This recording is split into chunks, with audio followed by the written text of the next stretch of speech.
안녕하십니까. 세상 읽어주는 남자 이상훈입니다. 이 시간에는 인텔의 메모리 얘기 좀 하겠습니다. 최근 인텔이 옵테인이라는 이름의 D램을 내놓았습니다. 엄밀히 얘기하면 D램은 아닙니다. D램과 낸드의 장점을 섞은 제품인데요.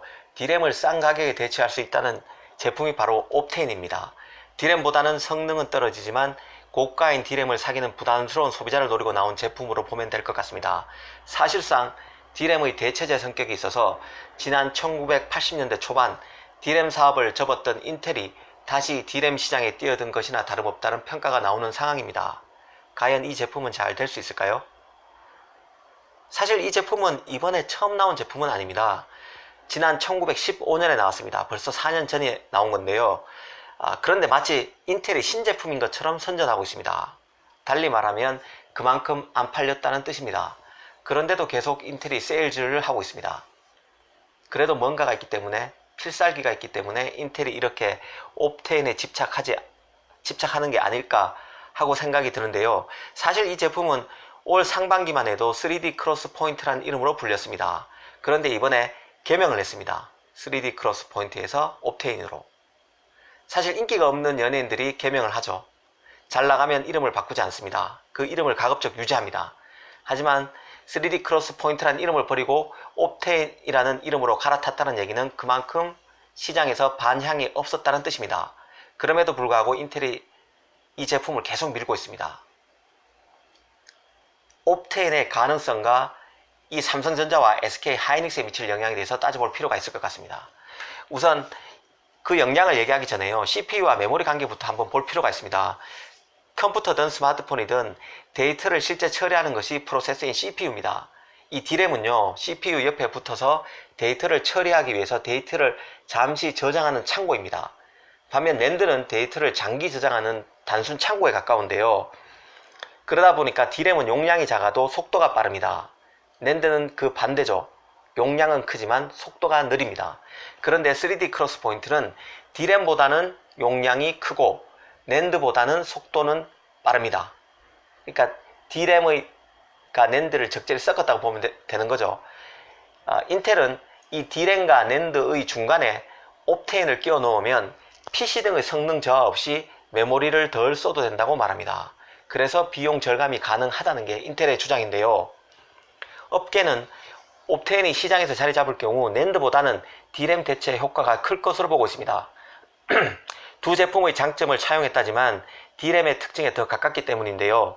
인텔은 지난 1970년대까지 컴퓨터 메모리 시장의 80%를 석권한 1위 업체였습니다. 하지만 1980년대 초 일본에 밀려서 D램을 포기했습니다. 그런 맥락에서 보면요, 옵테인의 출시는 인텔의 D램 시장 기한을 의미하는 것이기도 합니다. 2015년에 개발된 이 제품이 지금 주목받는 것은 인텔이 최근 출시한 서버용 CPU가 옵테인을 본격적으로 지원하는 CPU이기 때문입니다. 그간 인텔이 D램 시장의 간을 봤다면 이제는 판매에 나서는 단계라고 보면 될 것 같습니다. 즉 옵테인은요, CPU가 꽂히는 메인보드에 같이 들어가는 제품입니다. 그러니까 스마트폰용 D램과는 상관이 없고 PC나 서버용 D램을 일부 대체할 수 있는 제품으로 보면 될 것 같습니다. 그럼 옵테인이 기존 메모리 시장을 얼마나 잠식할 수 있을까요? 결론부터 말하면 당장 충격은 크지 않을 것이라는 분석이 지배적입니다. 그 이유로는 D램 가격이 지금 크게 떨어져 안정화됐다는 게 그 이유입니다. 기능 면에서도요, 현재의 D램 낸드 정도면 CPU 구동에 아무런 문제가 없습니다. D램 가격이 안정화되어 있는 상황인 만큼 옵테인의 존재감이 부각되기는 어려운 환경이라는 뜻입니다. 한번 생각해 보십시오. 예전에 초호황 국면, 메모리 초호황 국면에서는 D램 가격이 천정부지로 올랐습니다. D램이 상당히 많이 쓰이죠. 서버 같은 데는 상당히 많이 들어갑니다. 그러다 보니까 가격 부담이 컸습니다. 중국 같은 데서는 메모리 상강, 그러니까 삼성전자, SK 하이닉스, 마이크론의 담합 협의까지 제기하게 됐었는데요. 별다른 이유 없이 그랬었던 거죠. 그만큼 D램 가격이 급등했을 때 소비자들의 그 가격 부담이, 가격 저항이 그만큼 컸다는 얘기인데요. 이럴 때 만약에 옵테인이 나왔다면 아무래도 이 D램 가격이 비싼 만큼 D램을 10개가 필요하다면 한 7개는 D램을 넣고 나머지 3개는 옵테인을 쓸 수도 있다는 뜻입니다. 옵테인이 D램보다 성능은 훨씬 못하지만 가격이 또 그만큼 싸기 때문에 D램을 가급적 쓰고 돈이 딸리는 경우에는 옵테인을 써서 시장에 연착륙할 수 있다는 뜻이죠. 그런데 지금은 디램 가격이 많이 빠졌습니다. 지금 메모리 장이 약세장이지 않습니까? 그리고 글로벌 경기 불안 가능성 때문에 디램 가격도 지금 상당히 안 좋은 상황입니다. 지금 최근에 약간 이제 반등하고 있는 상황이기 때문에 안정화된 상황으로 볼 수 있죠. 그런 만큼 옵테인의 존재감이 부각되기는 어려운 상황입니다. 개인적으로는 인텔이 당장 큰 성장을 노리고 이 옵테인이라는 제품을 내놓았을 것으로 생각하지는 않습니다. 인텔 입장에서 보면요, CPU 지원 성격의 메모리가 CPU보다 더 잘 나가는 현 시장 구도가 마음에 들지 않았을 수 있습니다. 무엇보다 메모리 시장 같은 경우는 5G, AI 등으로 향후 메모리 수요가 급증할 것으로 예상되는 만큼 어찌됐든 디램 시장에 한 달이라도 걸치고 나야 나중에 시장 급성장기에 인텔도 그 수혜를 볼 수 있다는 생각을 했을 것 같습니다.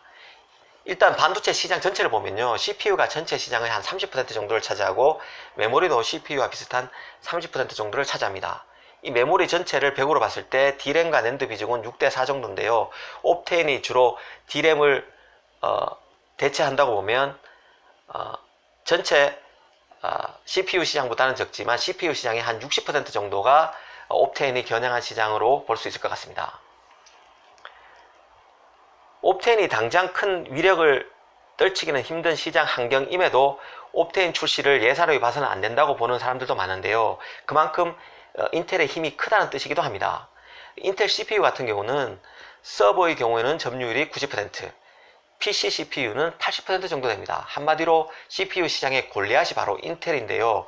인텔이 이 옵테인과 CPU를 한 묶음으로 파는 식으로 드라이브를 걸 수도 있습니다. CPU 독점 사업자의 위상을 최대한 활용하면 파괴력이 있을 수도 있다는 뜻입니다. 인텔은 현재 낸드 시장에서는 8% 정도의 점유율을 달리고 있습니다. 한 6등 정도 하고 있는데요. 기업용 솔리드 스테이트 드라이브 SSD라고 하죠. 이 시장에서는 삼성에 이어서 2위가 바로 인텔입니다. 삼성이 지금 한 30%를 좀 넘고요. 인텔은 20% 조금 못 미치는 수준에서 시장을 차지하고 있는데요. D램에서 조금이라도 밀고 들어오면 인텔이 메모리 분야에서 인텔의 무게감은 지금과는 확연히 다를 수 있습니다. 지금은 낸드 시장에서만 겨우 명함을 내미는 정도인데 D램에서도 낸드 시장까지만 자기 존재감을 가져갈 수 있다고 해도 한 8% 정도 되니까요. 위상이 사뭇 달라지는 것이죠. 특히 서버 같은 경우는 좀 전에도 말씀드렸지만 D램이 상당히 많이 꽂혀야 합니다. D램 대체품으로서 D램 가격이 높다면 이 옵테인의 메리트가 있을 수 있다는 얘기인데요. 옵테인을 쓰면 가격도 합리적이고 속도 보장도 된다. 이런 것이 소비자에게 어필되면 살아남을 수 있다는 뜻입니다. 결국 그 승패는 시장이 결정할 것인데요. 지금은 사실 D램 가격이 많이 싸져서 좋은 환경은 아닙니다만 이 인텔이 성능과 가격 측면에서 절충점을 잘 찾는다면 승산이 전혀 없다고 보기도 어렵습니다. 어떤 가격대의 제품이 나올지가 중요하다는 뜻이죠. 인텔이 이번 옵테인 발표를 하면서 한국에서 발표한 것도 주목할 만한데요.